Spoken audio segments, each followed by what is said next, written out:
షణ్ముఖ్ జశ్వంత్ పాపం అనిపించింది. ఎందుకంటే సిరి హనుమంత్ వల్ల వీళ్ళిద్దరూ విడిపోయారు అని చెప్పి రూమర్స్ వచ్చినాయి. అంటే వాళ్ళు బిగ్ బాస్ హౌస్లో క్లోజ్గా ఉన్నారు, దానివల్ల నిజంగానే వాళ్ళు విడిపోయారు, ఇది అందరికీ తెలిసిన విషయమే. ఎందుకు పాపం అనిపించింది ఇప్పుడు అంటే, కొత్తగా సిరి హనుమంత్ గారు హెచ్కే క్లినిక్ అని చెప్పి ఒకటి పెట్టుకున్నారు. అయితే దానికి దీప్తి సునైనా గారు కూడా వెళ్ళారు. వాళ్ళిద్దరూ ఎంత క్లోజ్గా ఉన్నారో మనందరికీ తెలిసింది. అయితే అక్కడ షన్నుని పిలవలేదు. ఎందుకు పిలవలేదు అవన్నీ మనకు తెలియదు. షన్ను సిరి హనుమంత్ తర్వాత అసలు మాట్లాడకూడదు.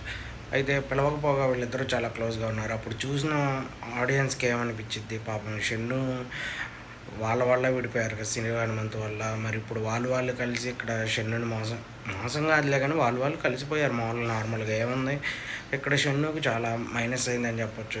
అంతా ఇంత మైనస్ కూడా కాదు, తను బ్రేకప్ తర్వాత చాలా ఎమోషనల్గా చాలా కోల్పోయాడు. ఎందుకంటే తను అంతగా కాన్సన్ట్రేషన్ చేయలేకపోయాడు. వెబ్ సిరీస్లు లేవు, ఏవి లేవు. ఆ తర్వాత ఏదో ఒకటి రెండు వెబ్ సిరీస్లు వచ్చినాయి, అవి కూడా అంతగా ఆడలేదు. తర్వాత తను చాలా ఇబ్బంది పడ్డాడు. తనే చెప్పాడు, తాను చాలా స్ట్రగుల్ పడ్డాను బ్రేకప్ తర్వాత అని చెప్పి కొన్ని ఇంటర్వ్యూల్లో. అయితే ఇప్పుడు వాళ్ళిద్దరూ కలిసిపోవటం తిన్న అసలు సిరి హనుమంతు మాట్లాడట్లేదు, ఇటు చూస్తే దీప్తి సునైనా మాట్లాడట్లేదు. అందుకని పాపం అనిపించింది షణ్ముఖం చూస్తే. అయితే దీని పట్ల మీరు ఏమనుకుంటున్నారు కామెంట్లో అయితే మెసేజ్ చేయండి. షన్నుని కూడా పిలిచుంటే బాగుండేది. ఇంకా వాళ్ళిద్దరూ మాట్లాడుకోరలే, షన్నును దీప్తి సునైనా, అందరికీ తెలిసిన విషయమే.